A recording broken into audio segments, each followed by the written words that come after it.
Thank you, Senator Ricketts. Earlier this year, Congress passed the $95 billion National Security Supplemental, $95 billion plus. It passed with strong bipartisan support, and much of the funding is critical to supporting Ukraine defend itself.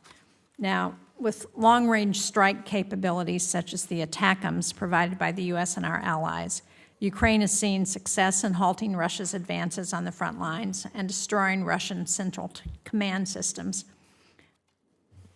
I personally believe we should allow Ukraine to conduct the war in the manner that they say fit with our weapons. But can you talk about how the U.S.-Ukraine bilateral security agreement is allowing for increased intelligence sharing to improve Ukrainian targeting, and is the administration considering a policy change to allow the Ukrainian armed forces to service targets in range of the ATACMS? And how does this compare with the UK's policy on the Storm Shadow? Thank you, Madam Chair. So the overall strategy, we want Ukraine to win. So we want them to use the weapons they have, both their own and the ones that are provided, in the way that's most effective.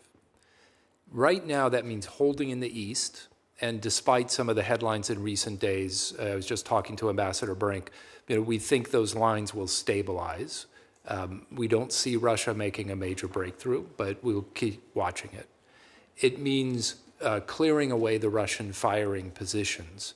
During the time that the supplemental did not pass, Russia really had the opportunity to bring enormous weaponry up really close to the front lines and use it to devastate Ukraine's defenses and communities. And it means keeping the economic centers open. That means providing more air defense. So President Biden announced several weeks ago that the U.S. and our allies have agreed to provide Ukraine with substantially more strategic air defense systems. That will let Ukraine's economic centers work. And that then pays off because Ukraine, using its own weaponry, with some help from ours, has cleared out the ability to trade through the Black Sea.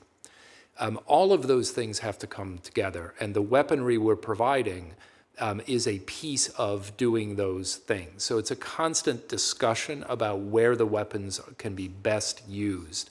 And I realize some of this may be better done in another setting, but what Ukraine has done to clear out a lot of the Russian capacity that was in close has been remarkable, using its weaponry and using weaponry we've provided.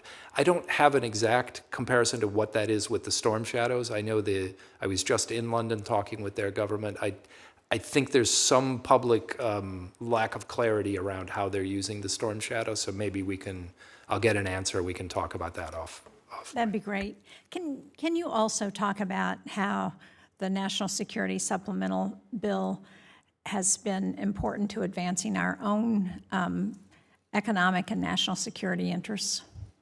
Yeah, thank you for that question. And I think I testified before you just when the bill was first submitted last year.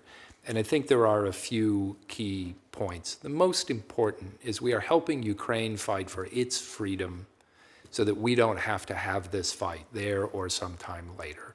And I come from a family that's had several generations of, it's men before me fight and in some cases die in European wars. So I appreciate how much that means to us. The second thing is that has a direct economic impact on the United States. So just one thing, Senator Ricketts and I are both from Nebraska.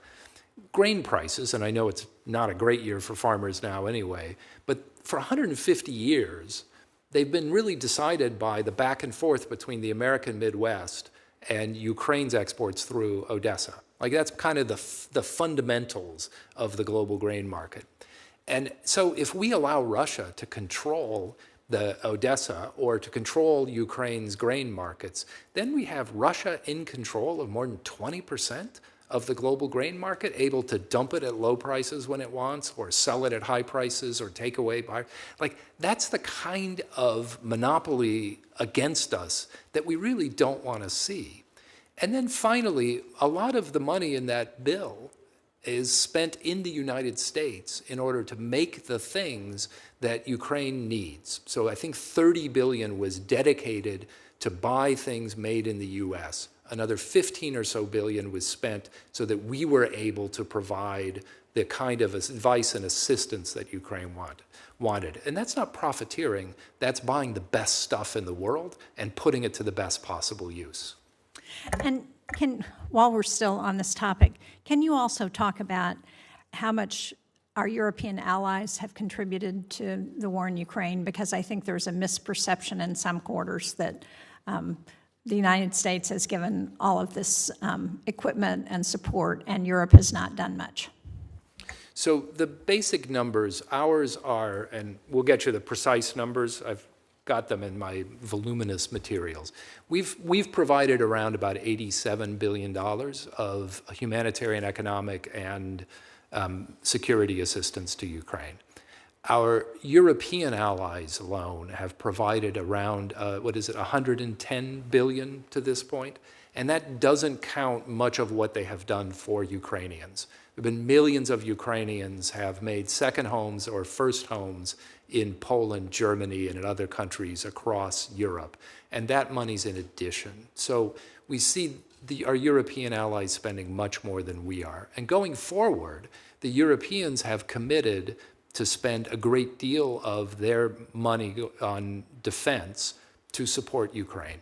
So it's just one example. In Germany, and Senator Ricketts, you mentioned a concern about Germany, they are strong backers of the plan to spend some of the Russian sovereign asset windfall profit with Ukraine, and they say a majority of that money likely will go for munitions. And frankly, a lot of that will be spent on American munitions because ours is the best stuff available. But that's not the purpose, but that is what happens when the Europeans come to support Ukraine. Thank you.